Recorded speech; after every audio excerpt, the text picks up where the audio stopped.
Hello and welcome to Dice Punks, a tabletop role-playing podcast where we focus on playing full campaigns in less well-known systems.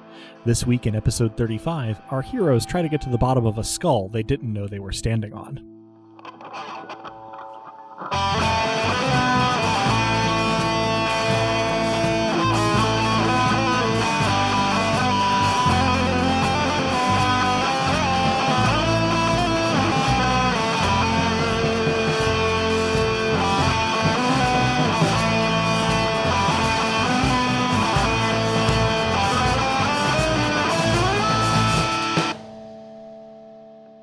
Hello and welcome. I'm Adam, your friendly neighborhood game master, and joining me are... Hi, I'm Drew, and I'll be playing Leorian Katar, disciple of Dask, friend of flowers, Viscount of Tempo. Hello, I'm Robin, and I'll be playing Lissa Crate, the truth-telling, beauty-embodying dark diva and furious queen. Hi, I'm Des, and I'll be playing Ramnet, who has discovered that the death of the Overgod is not the biggest murder around these parts. Excellent. All right. I believe that leads us into our little XP segment here. So, Des, if you want to roll for XP.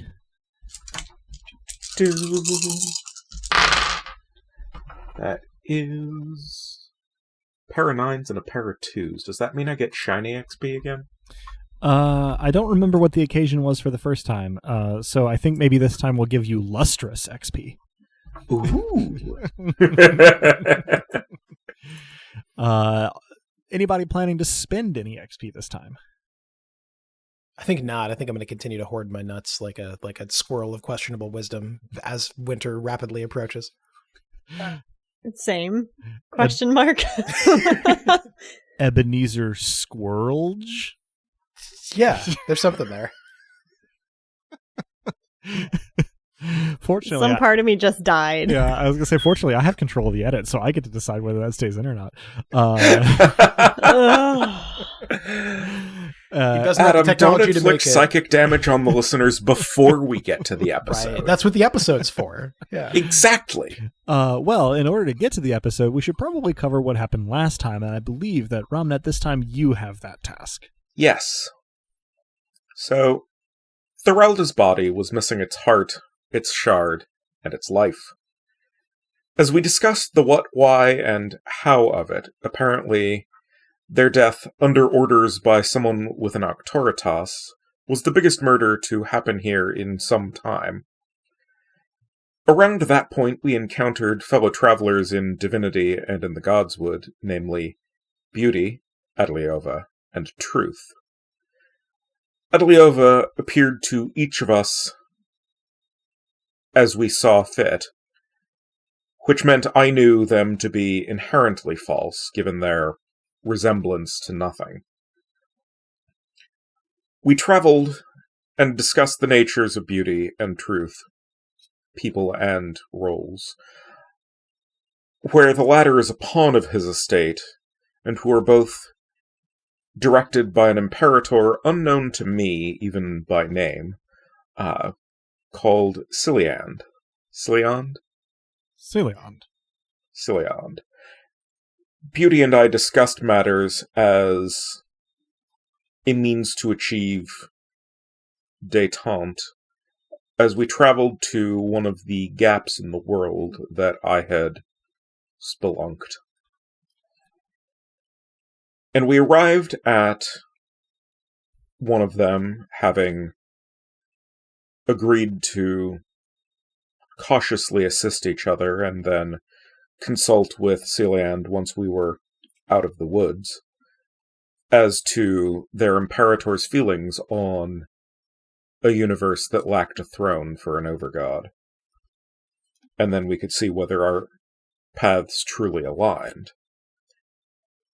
Once we arrived at the gap in reality, everyone meditated in their own ways, which included Leorian playing exceptionally slow music and Lissa flirting with flowers.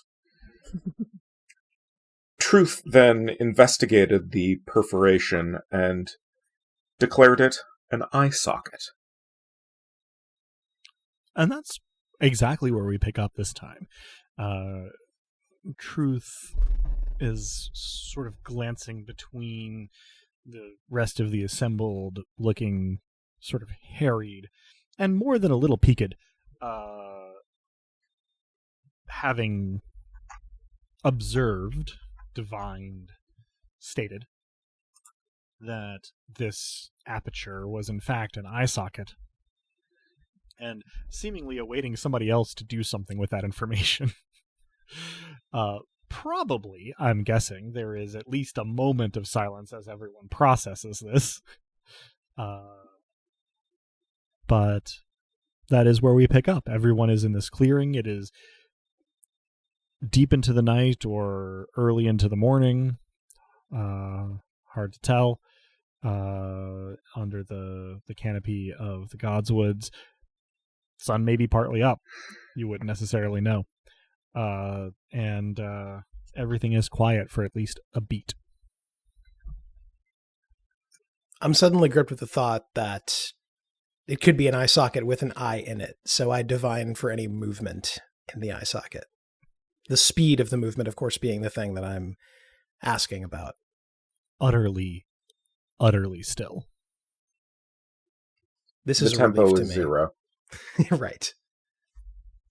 And I have a good barometer for that since I'm still playing impossibly slow music. In some way, this is a relief to me. I, for all the world, look like someone who just realized they were standing on a grave, then tried to stop standing on said grave, only to realize that everywhere was the grave.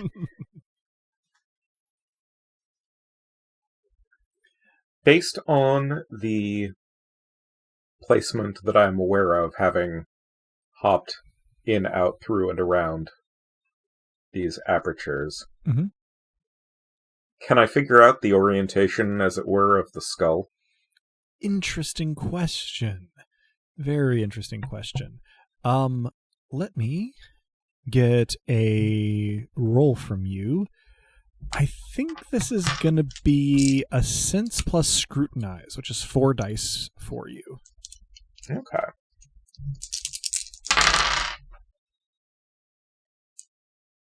Nine high, tragically. Okay.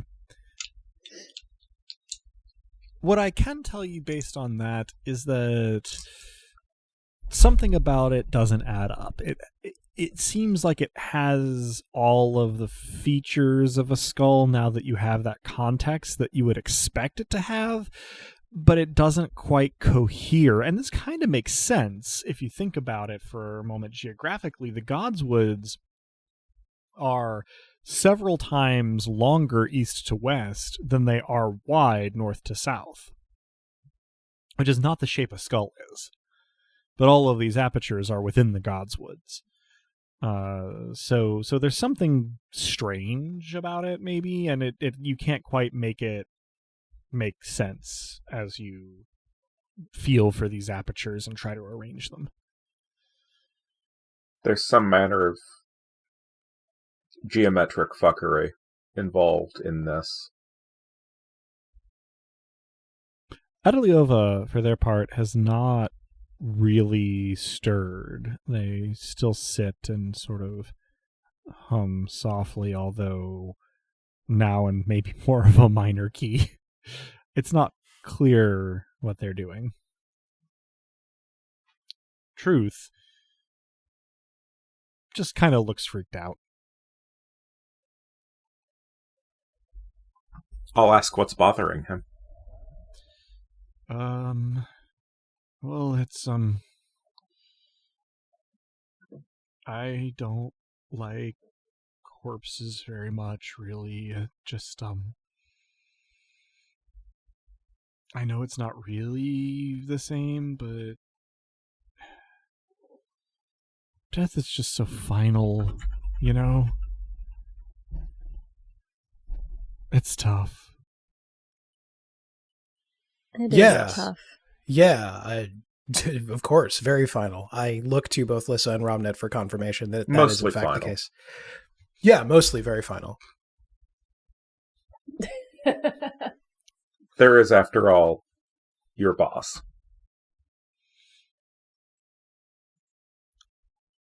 Yeah, true. Yeah, so I mean, I look at truth as though this is, if it doesn't solve everything, it's at least good news.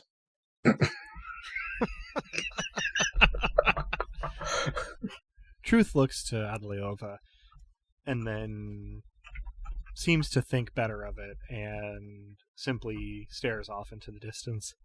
Silence falls on the clearing once again.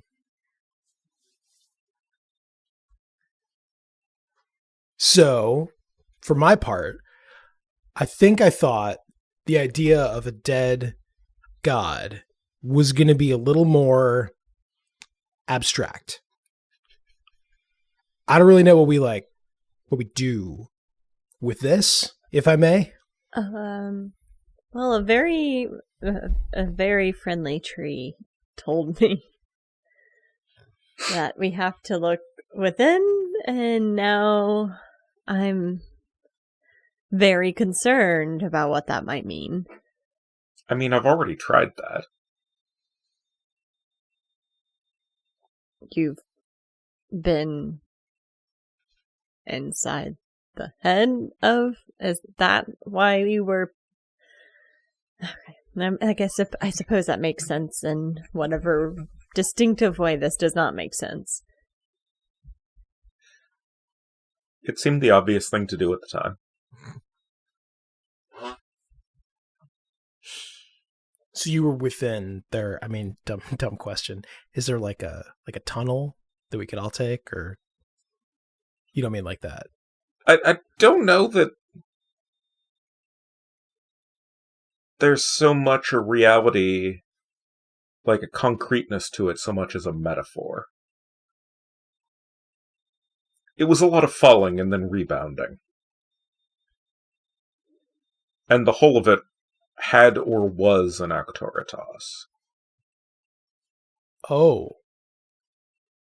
Do dead things have those?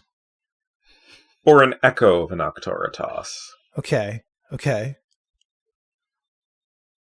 Adliova stands up and says, "Yes, power lingers here. Nothing lives, per se, but I believe that Ramnet had said before, it is like the warmth in a hearth after the fire has gone out. And this was a very big fire. So some warmth lingers." Well, And is that what you're here to seek? Adliova shrugs in a way that is nonchalant as well as heartbreakingly graceful for those to whom that would be an appealing trait. And says, "I suppose I can't be sure. Not exactly what we were given to expect, so whatever we can take with us, we will attempt to. There is power here, but it is uncertain how it might be best interacted with."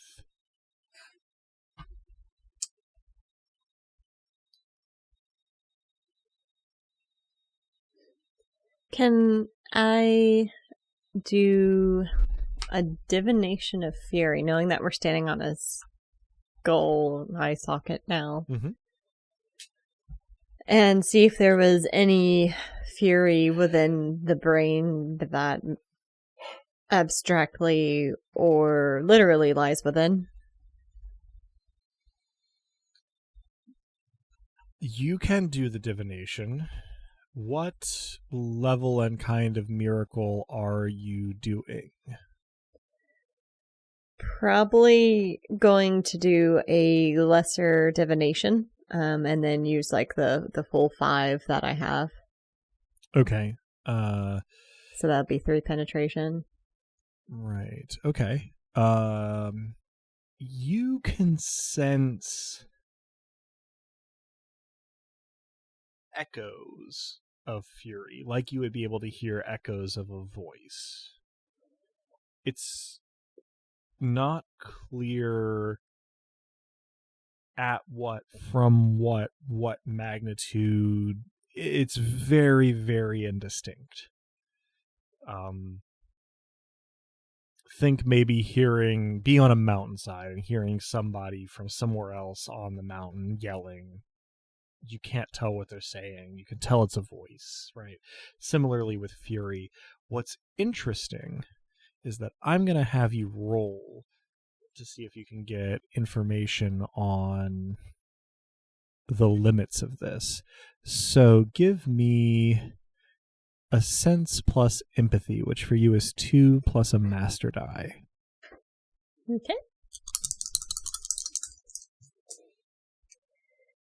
2 10s. Most excellent.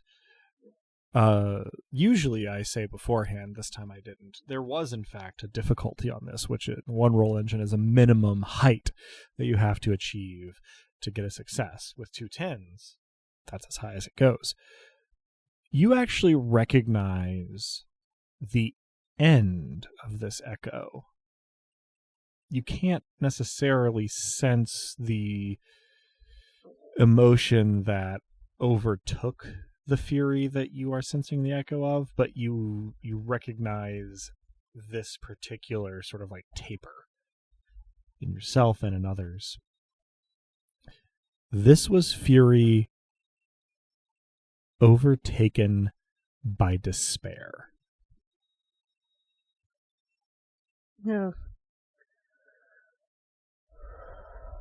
I take a deep breath and look at the others and say that whatever had happened here had erased the final throes of their fury with despair.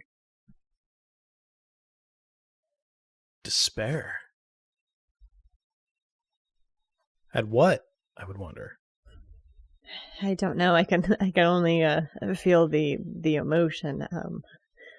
I was mostly looking to see if there was, in fact, a brain of some sorts down there, but got an answer I was not prepared for. Seems to be the way of this place. Are we here then to steal the heat that remains when the hearth has gone out? And if so, should we perhaps begin to discuss how we divvy it up? Adeliova turns to you and says, "How would you take such a thing?" Well, I recently learned, I'm new on the job, but I feel like I'm learning quickly, how to commend souls, mortal souls, I should add, upon dying to my imperator. And it seems to me that with a much less mortal soul, we might have a much longer grace period for the commendation. Now, I imagine that this would be, even the echoes of this would be quite a bit for any one power, any one imperator even to take on. But if we all are in this together, and if each of our employers, each of our gods, wishes a piece of this, perhaps it's as simple as willing it so. Adeliova nods. And for those who are looking at Truth looks decidedly unhappy. And Adeliova turns to Truth and says, "How quickly do you think that you could bring Tristan here?" And Truth goes, well, pretty quick. Truth closes their eyes. There's a couple of paths that Tristan could follow, but I mean, do we really have to? Who or what is Tristan, if I might ask? Adeliova sort of holds up a finger, sort of in your direction and says, "Please." In Truth's direction, and then turns to Ramnet and says, "Tristan is our colleague, our brother Kylestis. He should be here shortly. He, I think, has a rather more efficient way of taking things that it is otherwise difficult to take. And Adeliova smiles. What would you say his domain is, then, if he is good at taking difficult things to take? Sounds like love. Truth seems like they try really hard not to laugh, but sort of barks a laugh anyway. And Adeliova sort of looks slightly pained and then turns to Leorian and says, "Sacrifice." Potato. I'm making exactly the same, like, nodding and shrugging sort of gesture as Leorian says that. I'm always relieved when Ramnet and I can agree. I'm making a gesture of, see, he gets it. I look confused.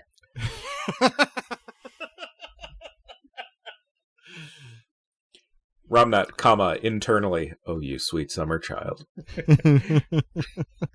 Gold stars all around. Truth closes their eyes, takes a deep breath, and then crumples to the ground. I try to catch them.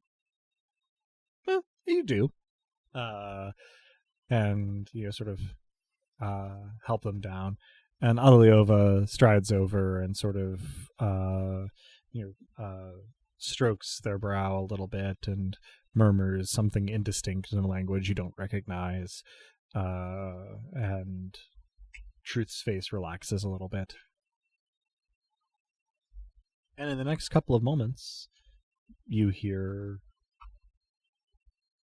undisguised footsteps coming in from the other side of the clearing. Now, Adeliova is in the eye of the beholder. They look like whatever the person seeing them would find most beautiful in a person. The figure entering the clearing has something more of the beauty of a marble statue. A rather idealized one, so not in the sense of like a classical Greek sculpture of perfect masculinity, but a little bit more on the modernist side, right? Stripping things away until only the ideal. The man that steps into the clearing is tall, with shoulders that are broad compared to his waist, and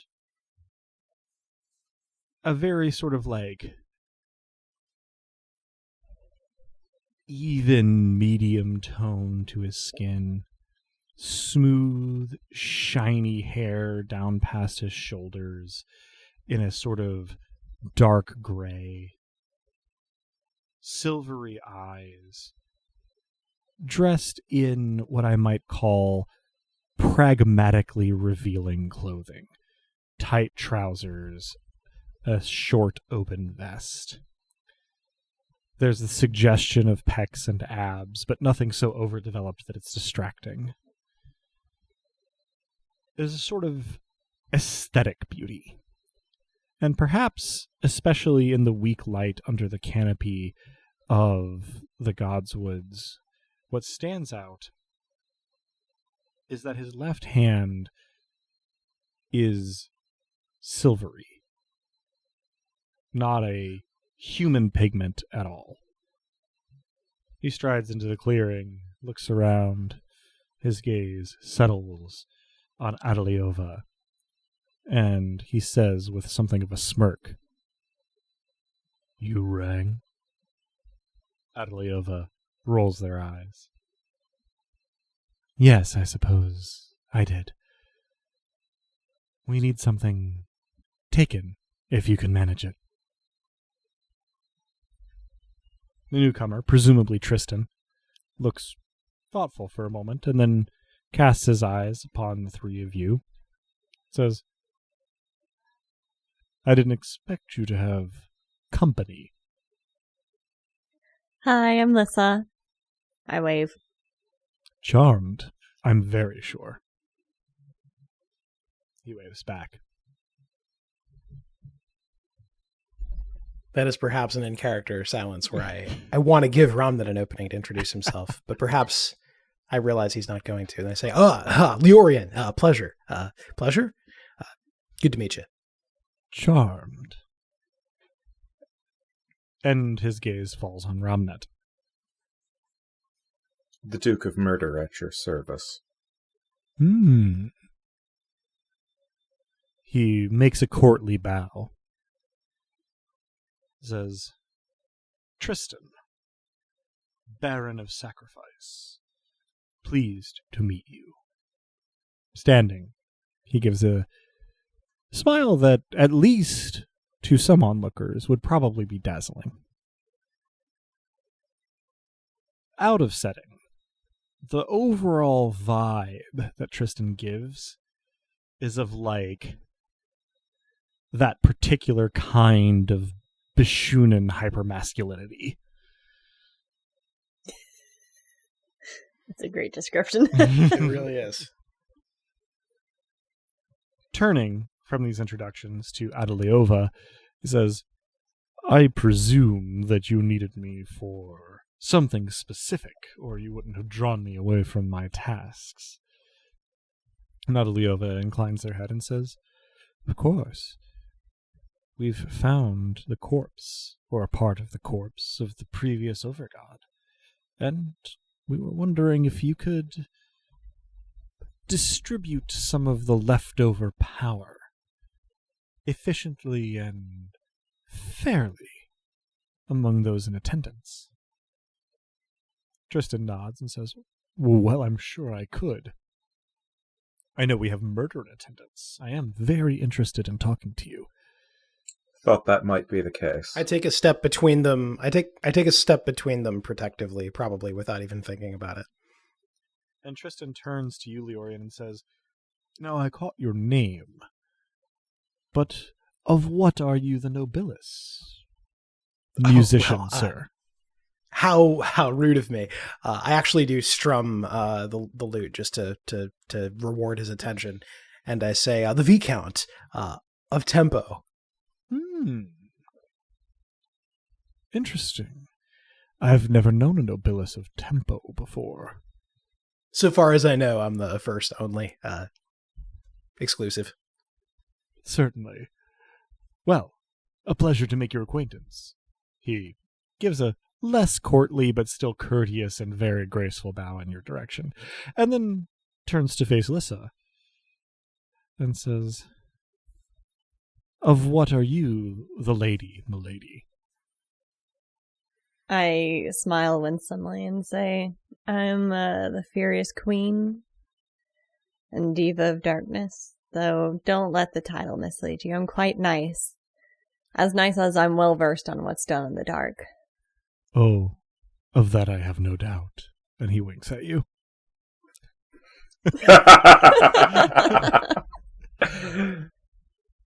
I return it, of course. Dear listener, Lissa's player just fist pumped. Victories, great and small. Tristan turns back to Adeliova and then glances down at Truth and says, Does he need help? And Adeliova shrugs a shoulder and says, If you've got anything you can spare, I suppose it wouldn't hurt. He's been most helpful, but as you know, his abilities are taxing at the best of times. Tristan nods, looks around a little bit, and his eyes settle on a couple of the flowers in a little patch near him. He reaches out his silver hand toward them and sort of cups it underneath the blossoms. And they sort of seem to move as though in an unfelt breeze for a moment, and then wither down to stumps. And he places two of the fingers on that hand on Truth's forehead. And there's a heartbeat of stillness, and then Truth's eyes open. and sort of look around a little bit, focus on Tristan, and then look around a little bit more, focus on where the flowers lie withered. And Truth sighs and says, "Thanks, Tristan. I appreciate it." And Truth begins to stand. Tristan says, "Oh, well, think nothing of it." And turns back to Adaliova. "So, corpse of a dead god. Always a first time for anything, I suppose. What is it that you wish of me?" And Adaliova sort of glances at the three of you and says, "Well, we had help here. So, we're looking to perhaps divvy up the remnants of power here. I'm told," and Adaliova glances at Truth, "I'm told that we're standing currently on an eye socket, presumably of the skull of the Overgod. Perhaps you can make some use of that." And Tristan sort of nods a little. Perhaps. We'll have to do a little bit of probing, so I hope you don't mind entertaining each other for a while." He winks at Lissa again. And then sort of settles. If you seek a deeper awareness, shall we say, there is a hidden path, as it were. A hole that you can simply sort of step through. Tristan nods. "I see. Thank you for the information. We'll certainly see if it is helpful. For the moment, I'm going to probe a little, but I should be back shortly." Does he discard the flowers? He never actually picked them up. He just sort of cupped the blossoms, and they withered where they were. Okay. Yeah. He settles with his back leaning against the trunks of one of the trees at the edge of the clearing, and assumes a posture that is somewhere between sprawling and meditative. It's as though he is not wanting to look like he's meditating. As performative as the rest of him. Kind of what he's doing, yeah. And seems to tune everybody out. Adaliova sort of pats Truth on the back as Truth stands up and says, "How are you feeling?"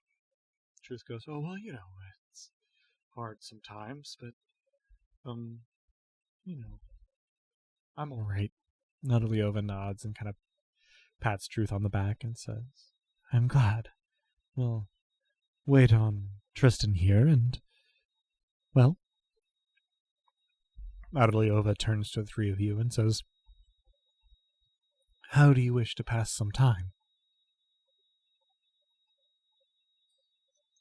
Well, I can make it seem to pass faster, if that's a concern. I could make it actually pass faster, but it seems like we're already wiping ourselves out a bit. I didn't mean, by the way, to ask you to. I mean, I didn't even know we were dealing with sacrifices. Are you quite all right, Truth?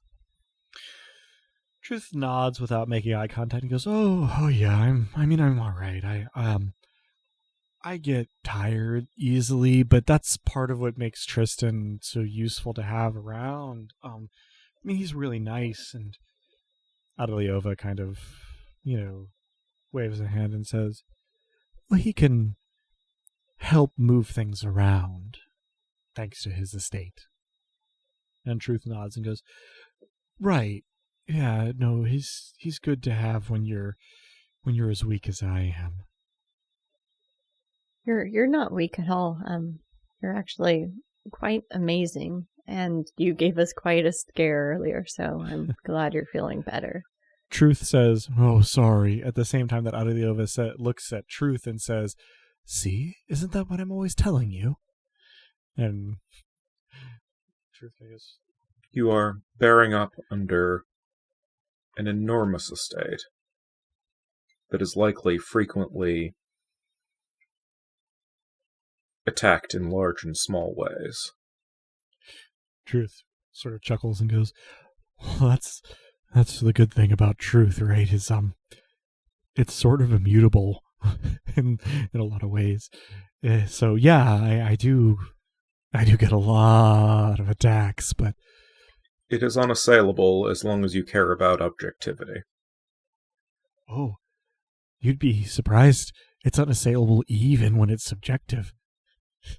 But that doesn't stop people from assaulting it.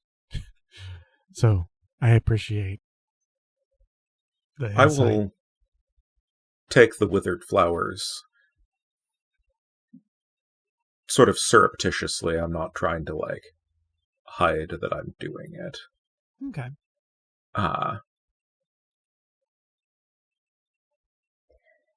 I will hold a hand out to Truth and say, if you let me, and if you're still tired, I have a way of Perking also, people up.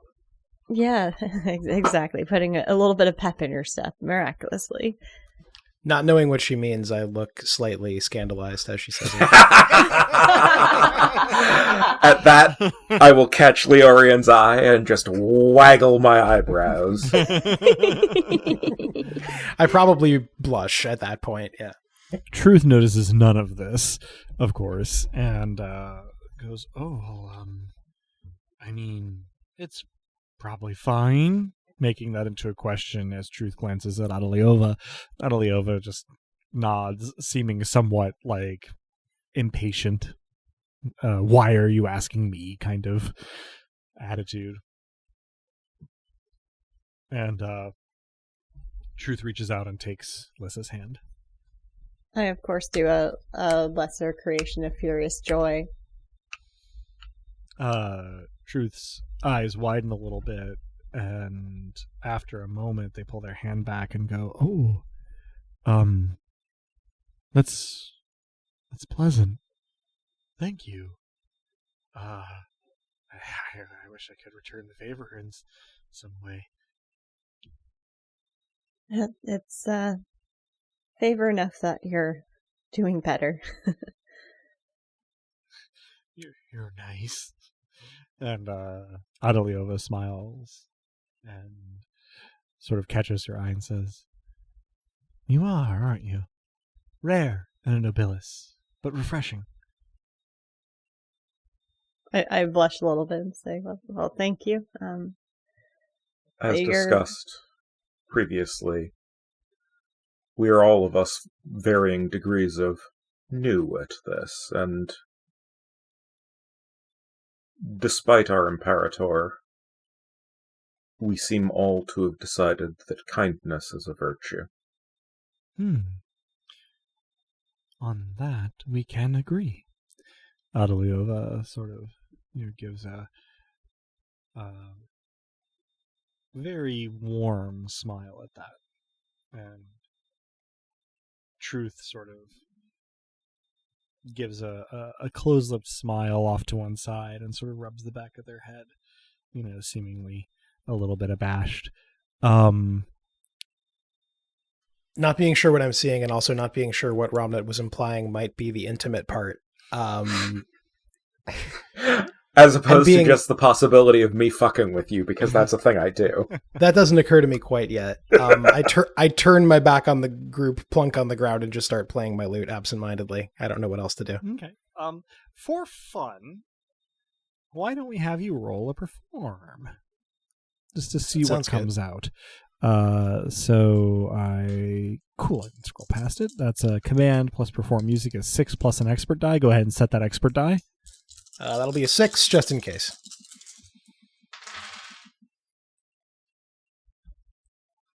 The thing did not happen, but we did end up with 2 8s. Okay. You find yourself accompanying this presumably early morning forest, just sort of I don't know. I think about the music that plays in Ocarina of Time when the sun rises, but lute music, and sure. Sort legally of distinct, but yeah. Right, of course, yeah. No, it's not. It's it's at least one note off.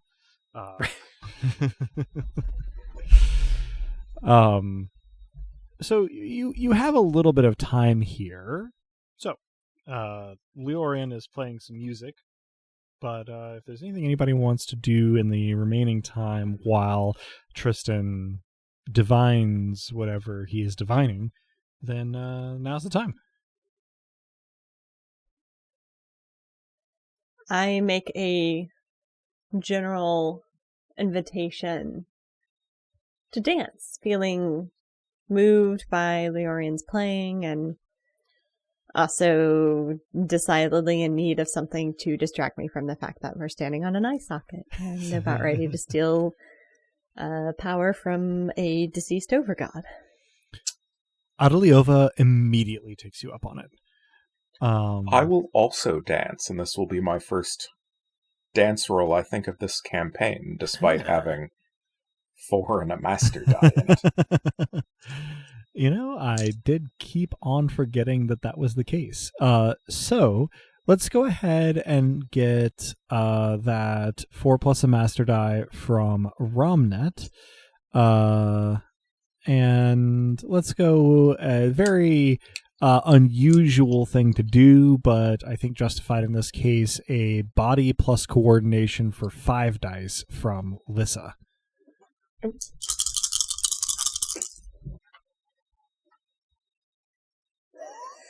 No matches for me. 2 6s becomes 3 6s. And I will, in fact, surreptitiously dance myself over to the edge of the aperture and artfully fall in with the flowers, intending them as a sacrifice. Okay. So let's handle Lissa and Adeliova first. I have a great in-character reason for my failure. Adeliova approaches you, Lissa, upon making your offer, in the same sort of revolving door appearance that they've had throughout. But the moment your hands touch, Adeliova resolves their appearance. Now, she looks... Well, you haven't seen her. But anybody else observing who has will note that she looks exactly like Mavia as she dances with you.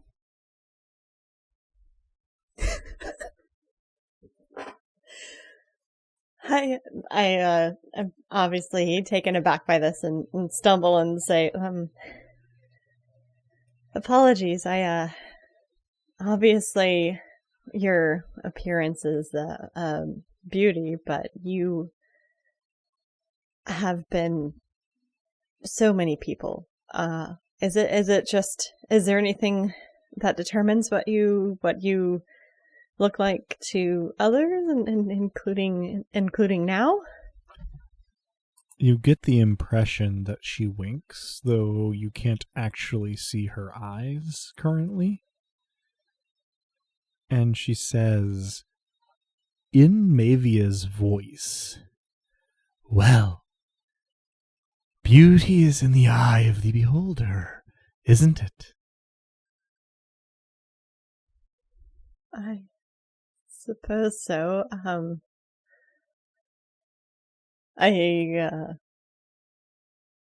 It's quite a effect that you have. Adeliova smiles, which in this form bears quite a number of white, you're not sure if they're sharp or not, teeth, and says, "The irony is, I don't know what you see.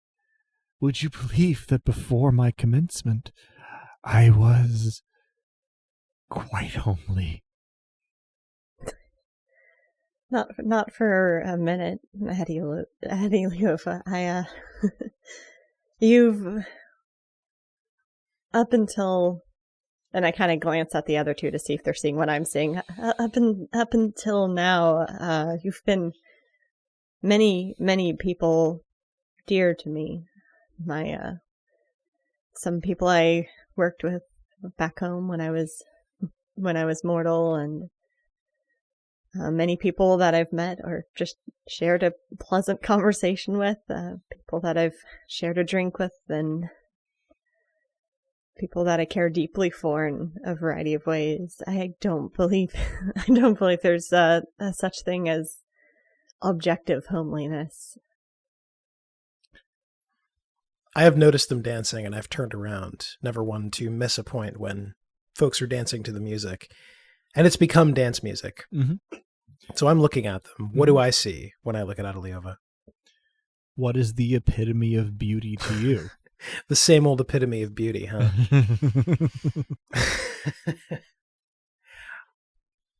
I think in that moment, I simply see someone enraptured with the music. It produces a feedback loop. So the motions of her body become the time signature. And I guess I said her, so let's say female form for this moment. Yeah. They are unchanging in their variability. And various in their unchangingness. Quite. So if Lissa gives me a look to see if I'm seeing what she's seeing, I probably don't interpret it correctly. That in and of itself is enough to let me know that I'm not actually dancing with Mavia, but for some reason see her. She is beautiful in a terrible, terrible fashion. Indeed. Adeliova sort of at an uptick in not exactly the tempo, but the intricacy of Leorian's playing. Sort of spins you out and pulls you back in. She's shorter than you, but has definitively taken the lead in dancing here. And shadow tendrils sort of wind around you as Adeliova pulls you close and opens her mouth to say something. But it is at this point that Ramnet has danced himself towards the center of the completely aperture. Without an audience. Now, Leorian, where are you seated while you play? I plunked myself down wherever I was standing, which let's say was still somewhere in the flowers. Okay. So So the four of you, 5, truth comes to, plunge downward mid-beat. At first, there's just the sensation of falling, but after only a couple of seconds, you perceive spreading out beneath you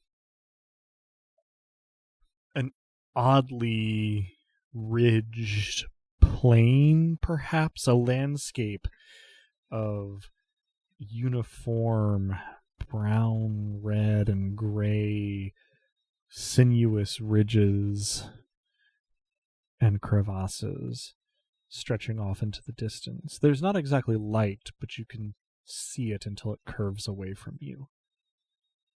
Oh, hey, it's a brain. Ramnet, you offer the flowers as a sacrifice, and this goes seemingly entirely unnoticed. So as before. When I notice Ramnet, and even for the first moment we're falling, before perhaps I realize we're falling, I introduce a digga-da-digga-da-da, digga-da-digga-da-da rhythm into the dance music. And when I realize we're falling, I use a ghost miracle to slow our perception of how quickly we're falling, and then immediately say, I should point out we are still falling. Can I apply, Adam, my 666 dance roll to continuing to dance while falling? Sure. Awesome. Then whatever else I'm doing, I'm continuing to strum digga-da-digga-da-da, digga-da-digga-da-da. Okay. I love it. So, and I presume that, I kind of the background sound, and feel free to edit this out, the background artifacts kind of caused me to improperly hear you. Adeliova and I, or are we also following? Mm-hmm. Yes. Okay. Forgetting that she's currently looking like Mavia, I try to pull her close protectively, in a way that would, ensure she's not harmed if we have a hard landing as best I can. And her shadow tendrils return the favor, curling around you and cradling you. But you decelerate as you approach this odd landscape below you until you are suspended. It's hard to tell without points of reference how far above it. And looking out on, well, an alien landscape. Leorian continues to play. Presumably Ramnet has continued to dance. Lissa and Aliova protectively cradle one another. Can I divine for tempo to see if the landscape is breathing or if blood is flowing through it? Nil. No, on both counts. There is near perfect stasis here.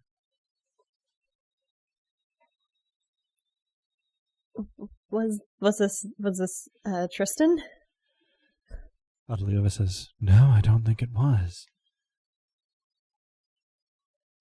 I assume this is and I swallow, brain.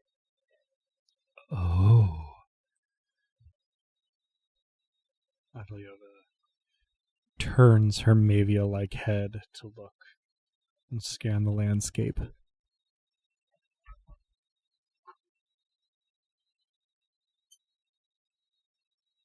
Rama, any particular action while you're at the nadir of your descent?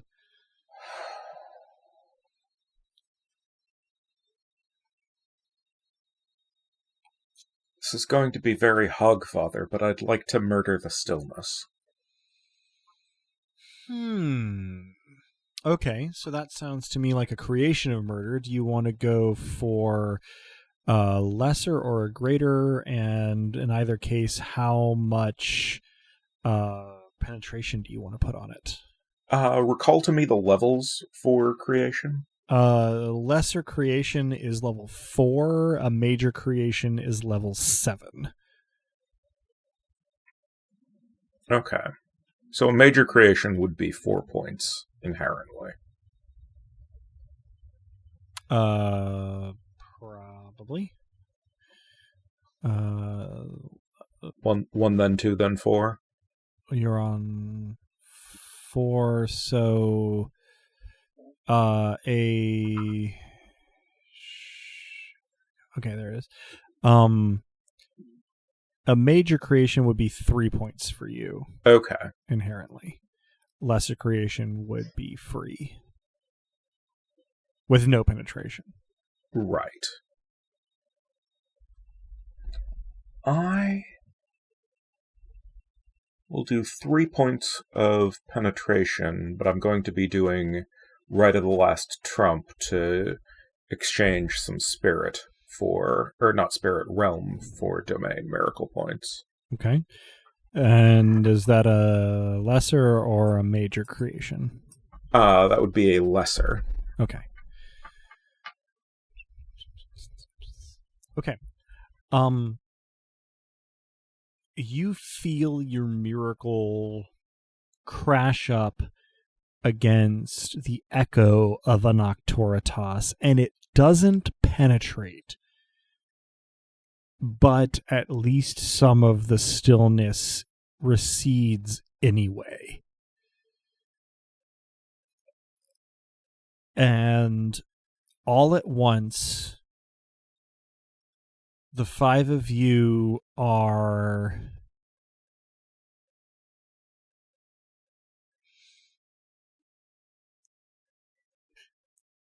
you are still where you were. You have not moved. But you are seeing in this sort of fast motion what appears to be a war alike unto the one that you are currently fighting. It is not a far leap to sort of conclude that this was how the Overgod came to be the Overgod, was through a struggle like this one. And there are a couple of things that become clear in the collage of images of strife.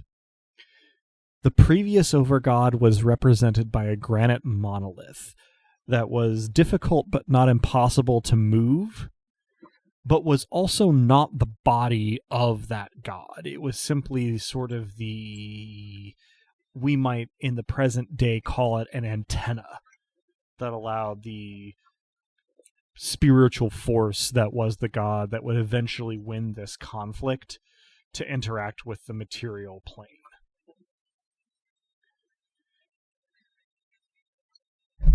The collage of images is rapid. You struggle to take anything specific from it, but you do actually see a lot of movement of like armies and like large scale miracles,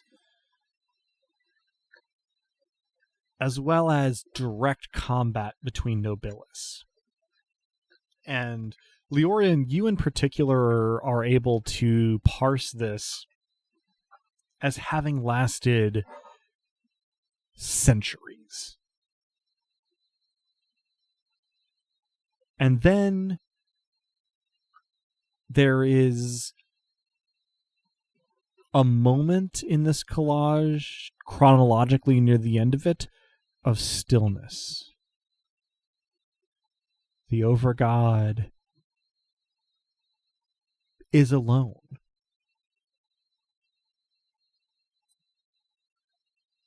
And after that moment passes, there is a profusion once again of Imperator scale beings. And only then does the Overgod disappear.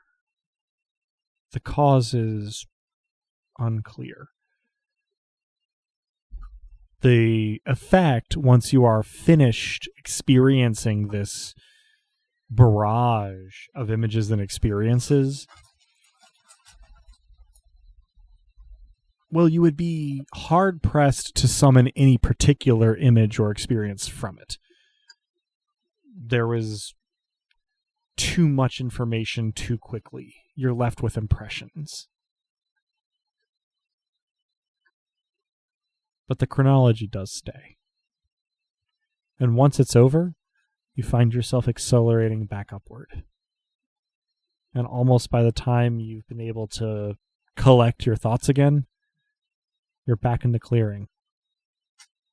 Leorian, seated where you were, hand poised above the lute. Ramnet, standing where you had descended, in the pose of dance in which you had descended.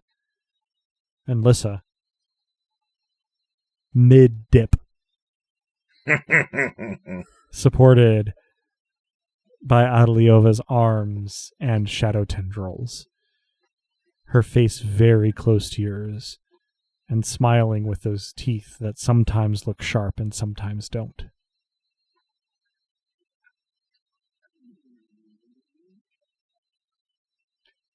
There is a beat of silence, and then Truth, who had come along for the ride but wasn't close to anybody at the time, goes, "Ah, oh boy, that was weird."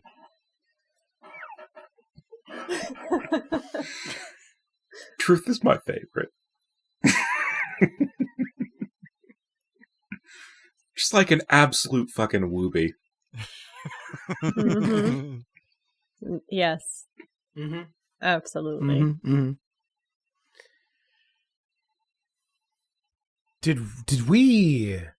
Did we all see that? Adeliova straightens and pulls Lissa up with her and says, I think so. I lean a little on Adeliova and go, yeah. That was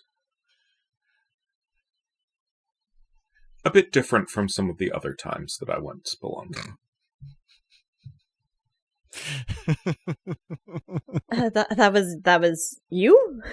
A little bit of warning might mean nice next time, Robnet. I didn't know that it would take everyone in. I had only intended to way travel for myself.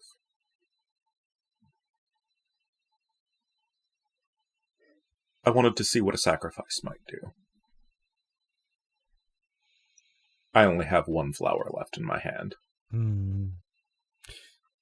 Tristan stands up at the edge of the clearing and says, Did someone call? Indirectly. Adeliova lets go of Ulissa and reverts to the sort of shifting appearance in your eyes of various people that you have encountered. I breathe a sigh of relief.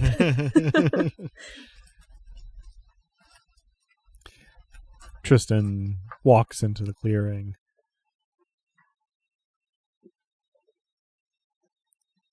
And says, Goodness, it seems as though you want an adventure without me. Learn anything useful?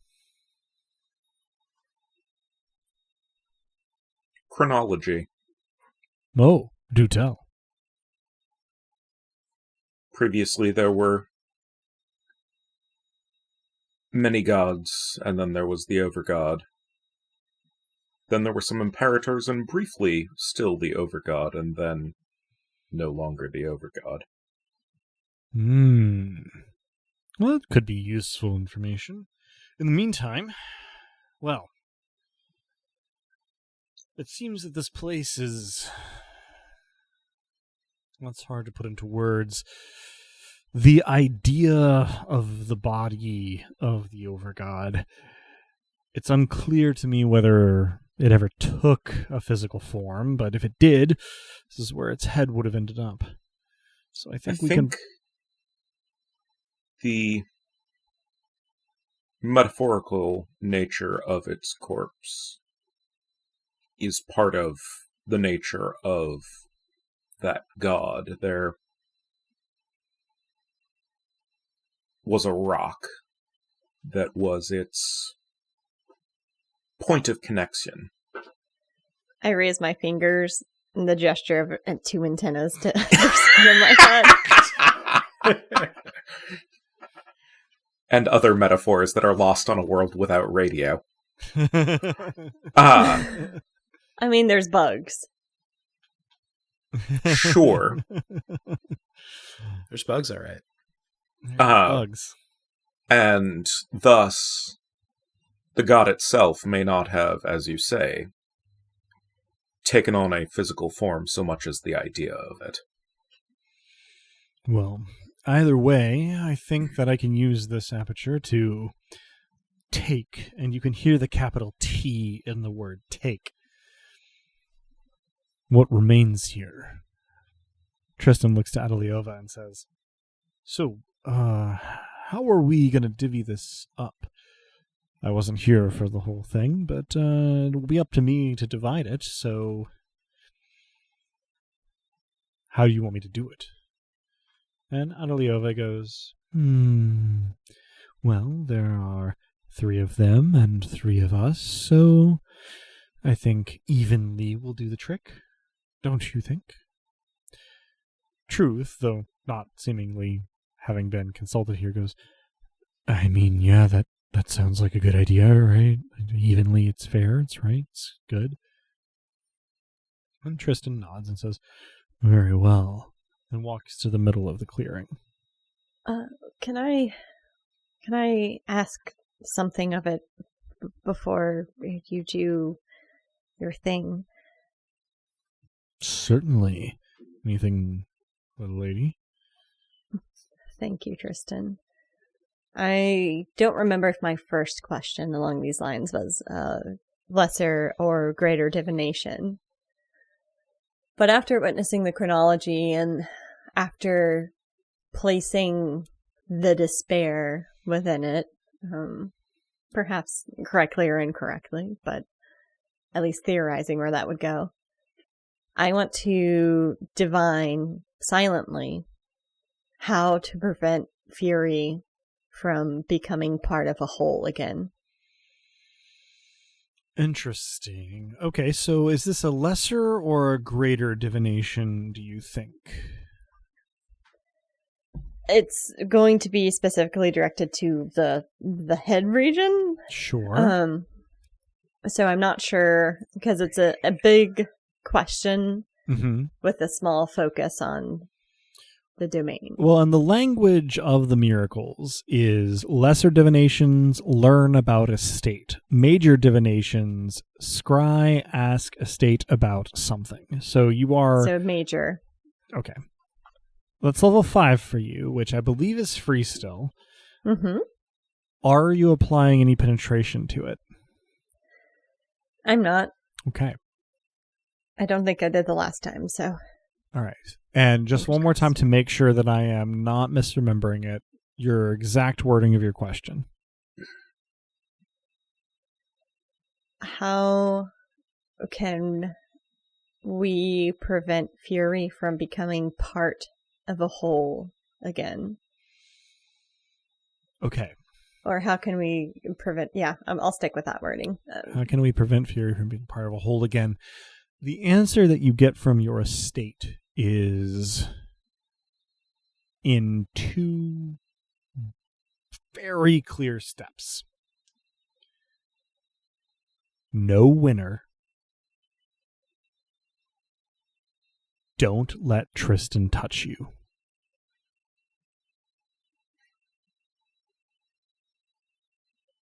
Oh boy. I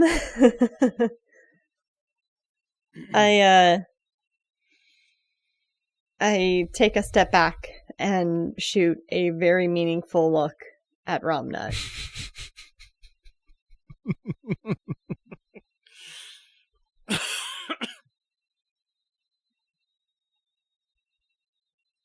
Tristan walks to the middle of this What is clearing. the means by which this power will be distributed, even though we have discussed its equitableness? Well, Tristan answers. I'm going to pull it from the corpse of the Overgod, and then I'll distribute it to each person individually. How will you distribute it? Well, he holds up his silver left hand and says, the same way I did with Truth earlier, gesturing at Truth. Just a quick tap, and I'll send the power into you. So this is it's professional interest, it's also personal interest. I don't mean to ask a rude question, but sacrifice, right? If I may, what is it you are, in this case, sacrificing? It's just that the divvying up of the power was sort of on the basis that nothing was using it anymore, but then it seems there would be no sacrifice. Oh, well, it's a little embarrassing. I'm only a baron of sacrifice. And if you've used the sight on me, you'll know that my auctoritas is not particularly strong. I have no control over I have no control over Celion's chancel, nor do I have any physical or mental abilities beyond what my body gives me. Most of my divinity is bound up, and he wiggles his fingers, in my hand. It is a gift, you see. I may take, and I may give. My plan is to take the power from what's left of the previous Overgod here, and then to give it to all of you. And myself, of course.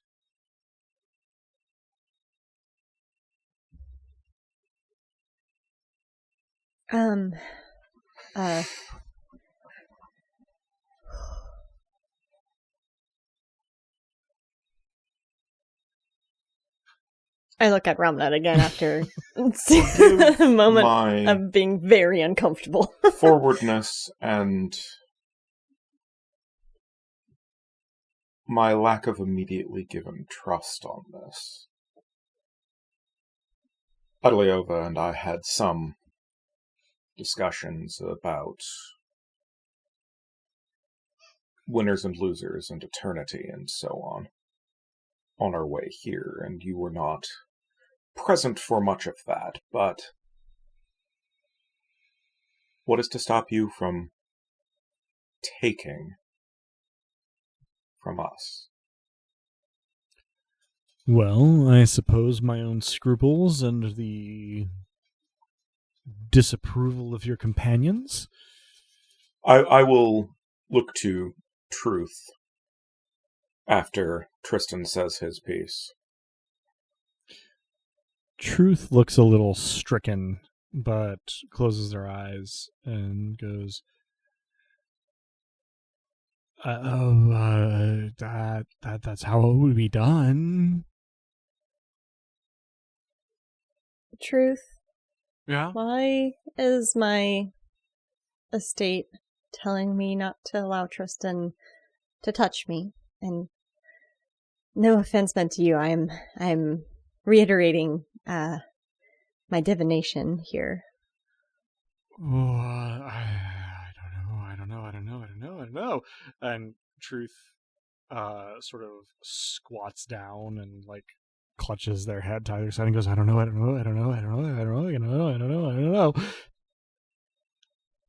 Oh, I'm so sorry. I just... How is Tristan reacting to that statement? Of Lissa's, not of Truth's. Not. No change in comportment whatsoever. I will also flip on the sight, as it were, and where does everybody's spirit stand in relative speaking? I probably do this in tandem without realizing I'm doing it in tandem. Sure. So, Truth's spirit, brightness, if you will, appears to be about on par with Romnet's. Okay. Adeliova's spirit seems to be about on par with Lissa's. Tristan's spirit is dimmer than both. No. How much spirit do you have, Lissa?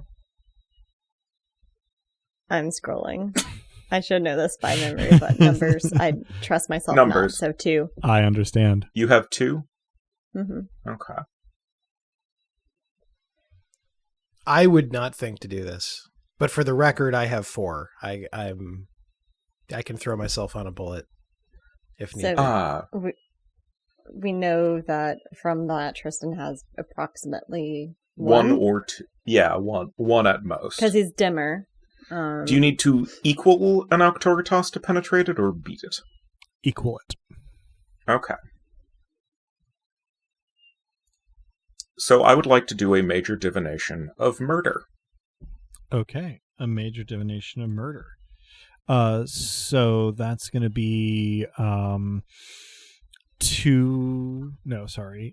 miracle point to the major divination. Would you like and to add 1 any penetration? 1 penetration. Yes. Okay. And your question to your estate.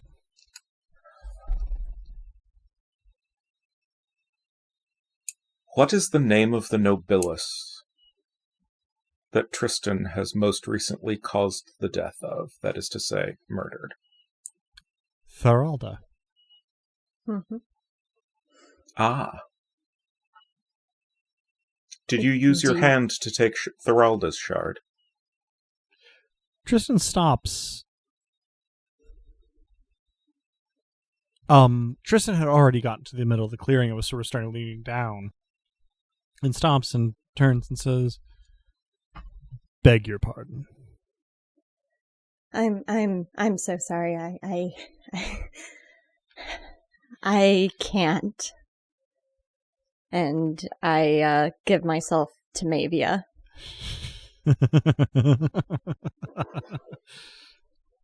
Out of This may not be a courtesy I owe you, but you may want to stand back. Out of curiosity, Robin,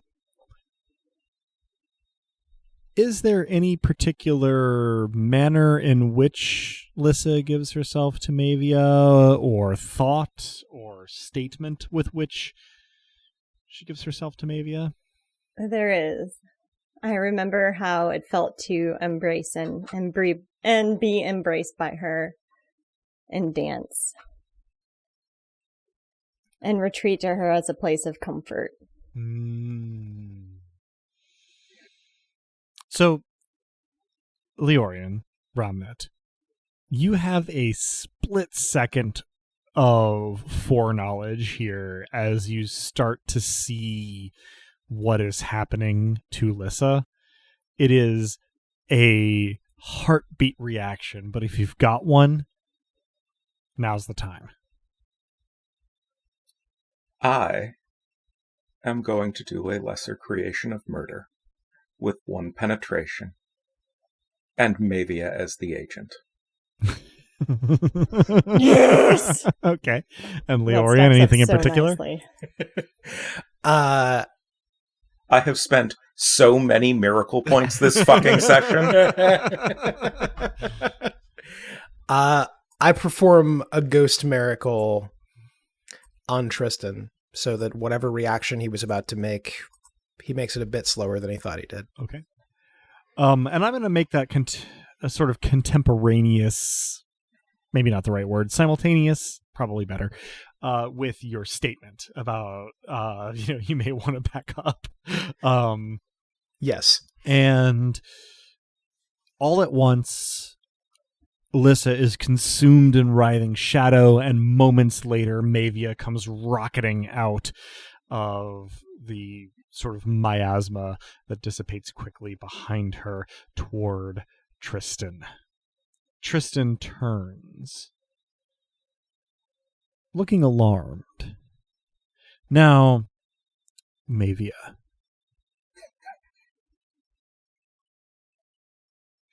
I would like it if you could give me a body plus fight. 5 dice. Oh, darn. Hoping not to get close to him. I mean, how much are your shadow tendrils you? Also, how much are you fury at the moment rather than darkness?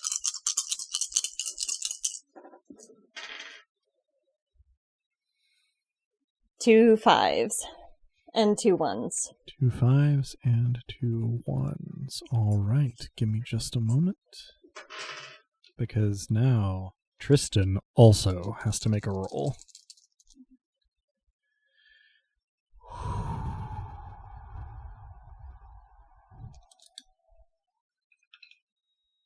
As you approach Tristan, you sort of hurl your tendrils forward, and his left hand comes up and grabs one, and he glares past it at you as his silver hand crushes the tendril, and it wisps away into sort of smoky shadows that whirl around his hand and then are gone. Only this distracts him from the tendril at his feet. It pulls one foot out from under him and sends him careening to the ground. Who are you to think that you can take from me when they have already taken everything? You take, you give, and yet you never take from yourself. I do a lesser creation of fury to get him to touch his face with his hand and sacrifice. Interesting. Are you putting any penetration on that creation? You know how much you need. Yeah, so lesser creation would have been a level 4. Okay. So I have to either match or go over, so I just need that extra 1 point. It remains free. Now, of course, the thing about this is that Fury is unpredictable, so we have a habit of making you roll to get the result you want. In this case, a command plus inspire. Know that there is a difficulty. Okay. That is 1 plus a master die for our folks at home. 2 10s. Marvelous. Oh, That'll do. So I have here Tristan's roll to try and resist this. At what point does my miracle go off? It's already gone off. Beautiful.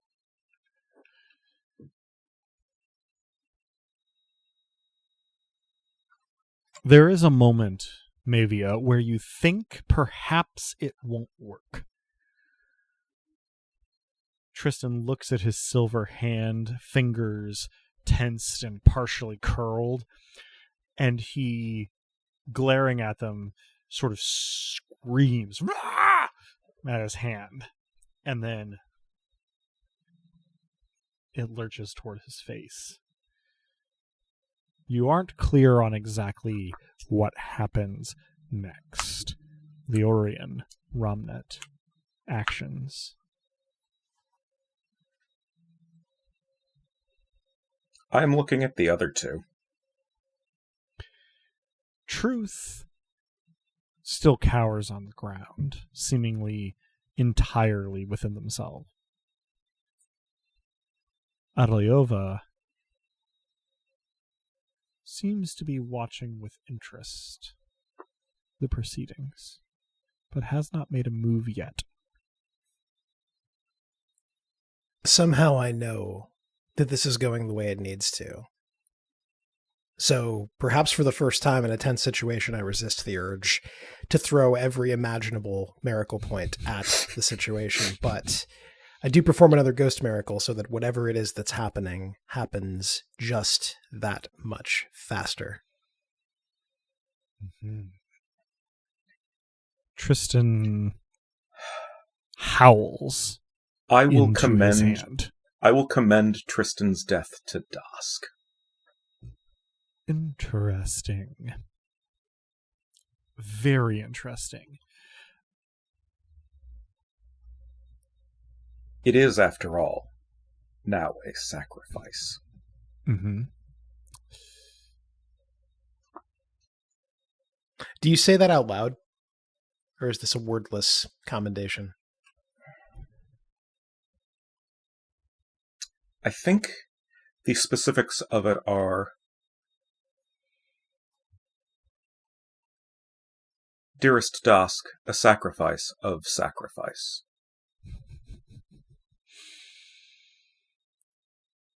So, Romnet,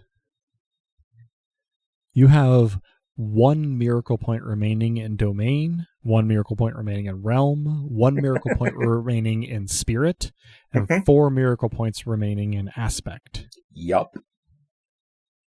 I need you to lose 5 miracle points in whatever configuration you decide. Well then!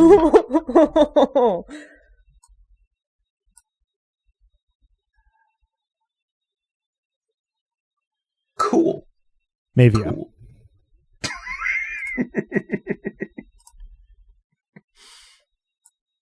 There's a sacrifice to sacrifice. It gets meta very quickly. We knew to expect this because me. Mavia. Tristan is fighting you. What are you willing to spend to enforce your will on this act of self-sacrifice? Is whatever it takes Too ambiguous an answer? Or are you looking for a specific number? It is not too ambiguous an answer. I would like you to lose 5 miracle points, however you wish to divide them. Okay. I'm just gonna yeet my realm miracle points out of here. Yeah, I'm down to 1 aspect and 1 domain miracle point. Yeah, one of my domain. I have gone through 15 miracle points this session. I think that's a record. I think so. It might be. Yeah, when you don't spend miracle points, but when you do, you go big. I was going to say, even when Lissa and Mavia got nettled, I think you were already low enough on miracle points that you didn't quite hit 15 in that session. So,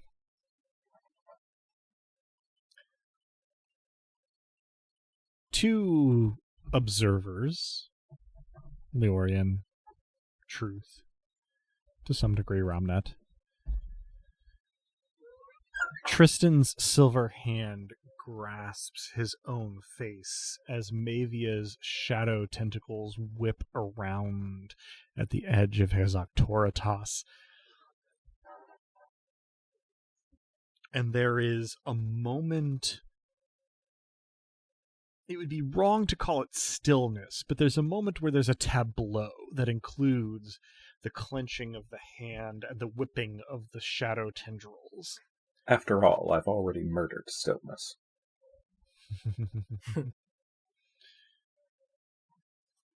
And when it cracks, when this tableau shatters, Tristan shrieks as slowly his whole body turns to silver in an attitude of kneeling pain, clutching his own face. Adeliova, standing nearby, smiles. Takes 2 steps to where Truth is, and both are gone.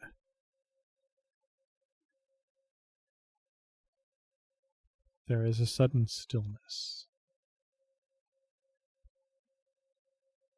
In this moment, Mavia, you feel exultant in your triumph, standing over the silver statue of the Nobilis of Sacrifice.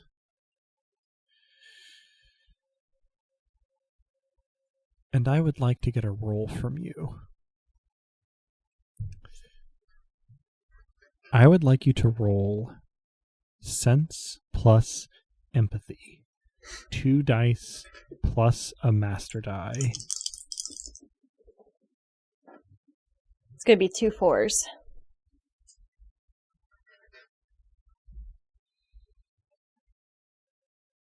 There is a moment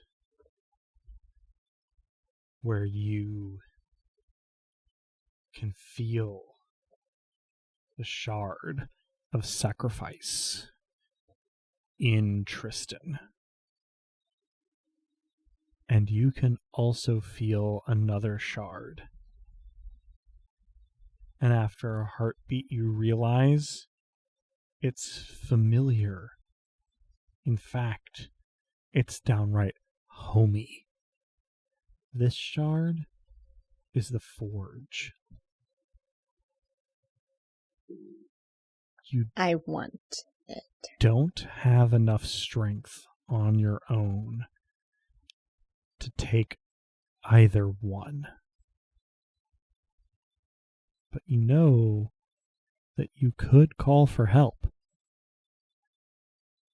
Mott might lend you strength to broaden their portfolio. And you know that Mott approves of you.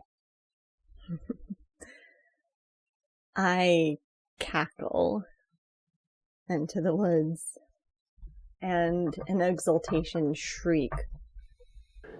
Help me, my dark progenitor. Strength floods into your shadow tendrils from your Imperator, and you yank, wrench, first the forge and then sacrifice free of Tristan. And that is the last thing you are aware of for some time. Leorian, Romnet. Everything happens very quickly. Tristan turns to silver. Adelyova and Truth disappear. And Mavia shrieks exultantly and then tears Tristan's heart, silver and still beating, out of his body and devours it in 3 bites.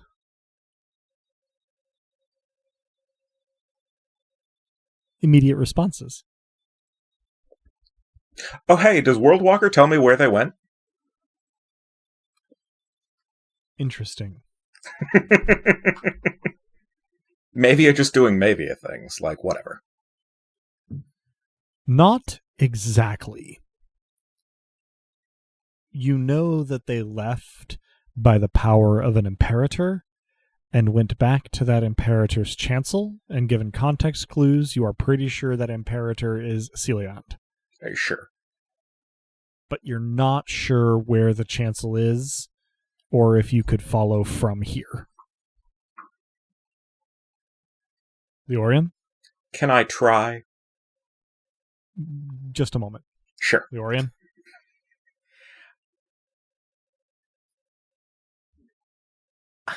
I call out to the Furious Queen, but it's probably not words that come out exactly. It's a jumble of thoughts. It's something like, "Is this what you meant to?" And then I'm taken aback by what I'm seeing. But mainly, I listen to see if there's still a tempo to the heart. Is it still beating as she devours it? And is she still in any danger from this interloper? It is beating as she devours it, and then it synchronizes with her own heartbeat.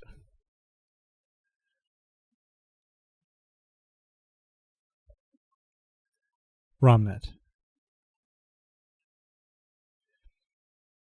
Trying to follow seems at first like it's going to work. You can sense the direction and the path, for lack of a better word, that they took. But you have the odd sensation of being spiritually clotheslined. You are moving, and then something strikes you, and you are stopped.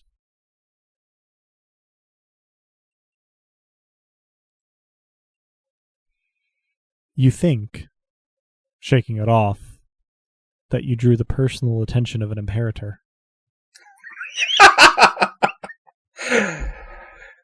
One of any of 3 possibilities there.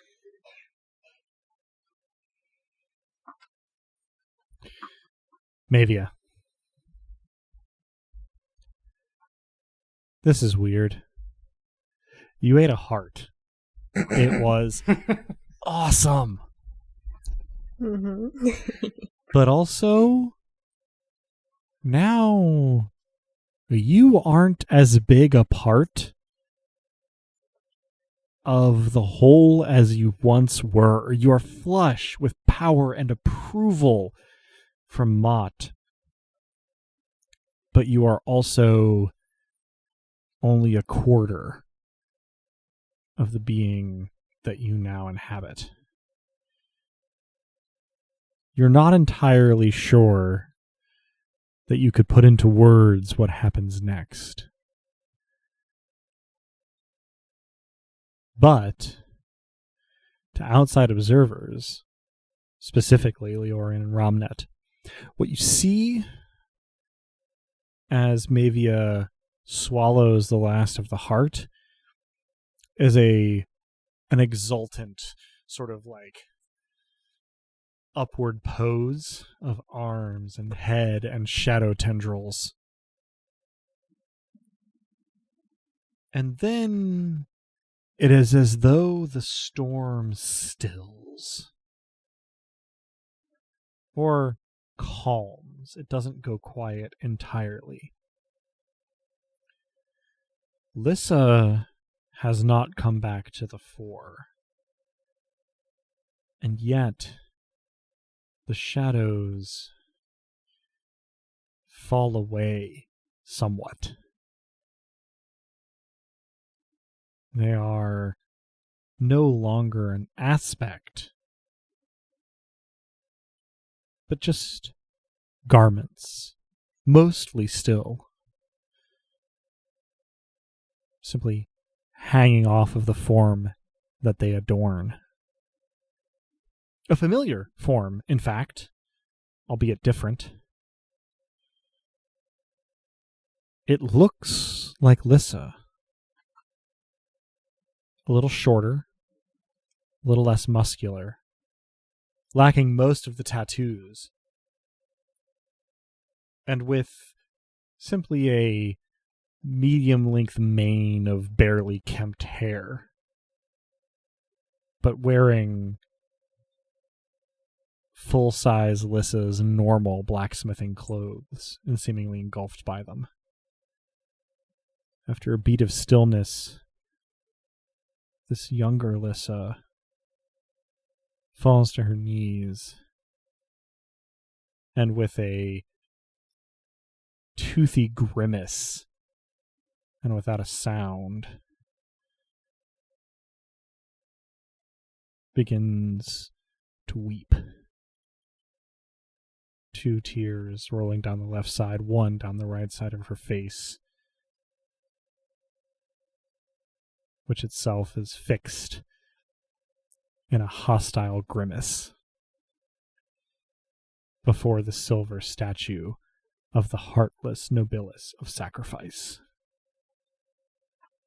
And that's where we'll end our session. Out of curiosity, Adam, Mm-hmm. did my sacrifice and my 5 miracle points do anything there? You have no idea.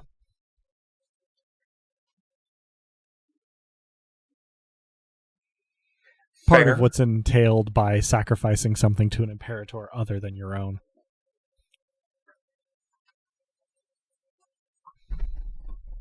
So, everybody can have 1 mortal and 1 divine experience point.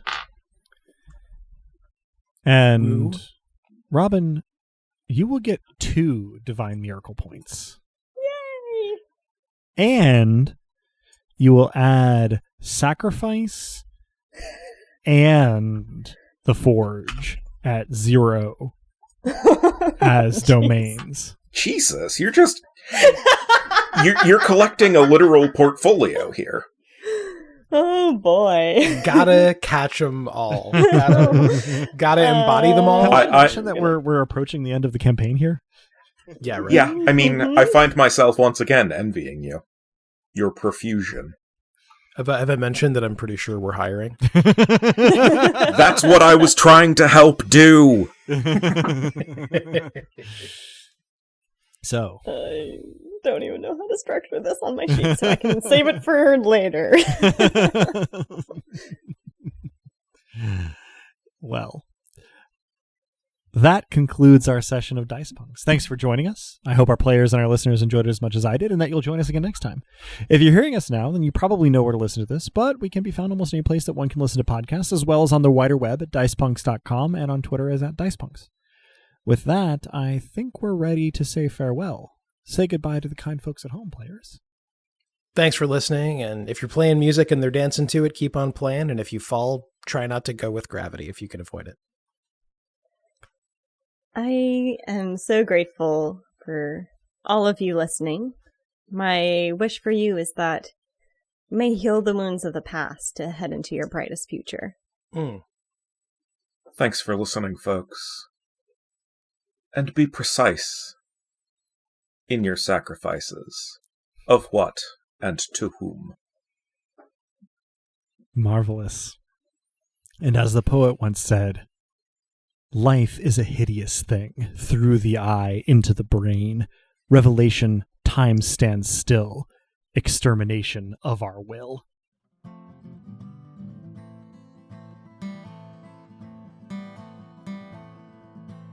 Thank you, dear listeners, for tuning in, and stick around through the admin stuff for A Murder with Romnet.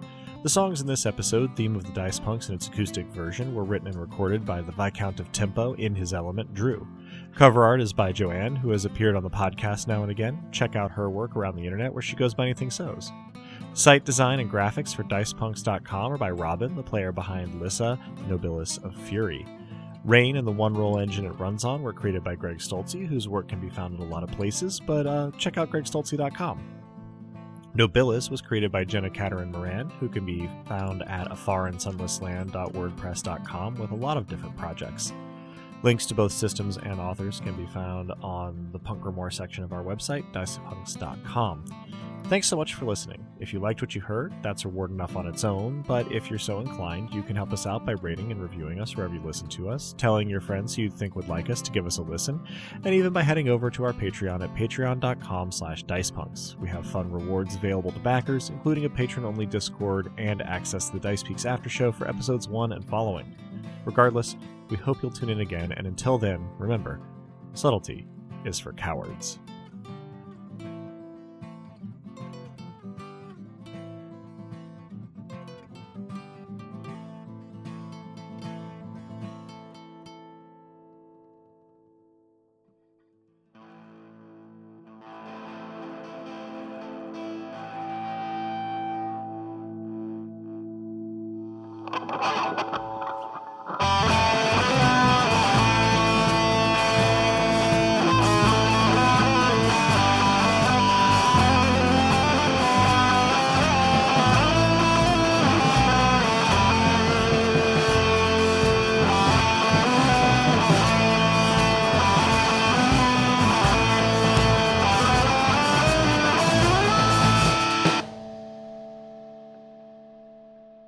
A child, a wolf, a huntsman, with grandmother gone before. Or, if not a huntsman, then a woodsman. In any event, a man with an axe. In most of the versions that are not spoken of, everyone dies. This may be part of the reason they're unmentioned. No one likes stories that have unsatisfactory endings. Narrative is supposed to be neater than reality. Sometimes the axe is the murder weapon, which means it cuts down someone other than the wolf, or a tree. Sometimes the axe is uninvolved in any of the fractal deaths in the story, but the deaths are always there, even in the published iterations. In some version, the child became attached to the wolf, or thought the huntsman had killed grandmama, or any other motive, and so the woodsman dies. Even though these murders are unspoken, I still know of them, for they are, at their core, mine. I still, however, for not being there, cannot answer the question as to whether a woodsman getting axed in a forest makes a sound.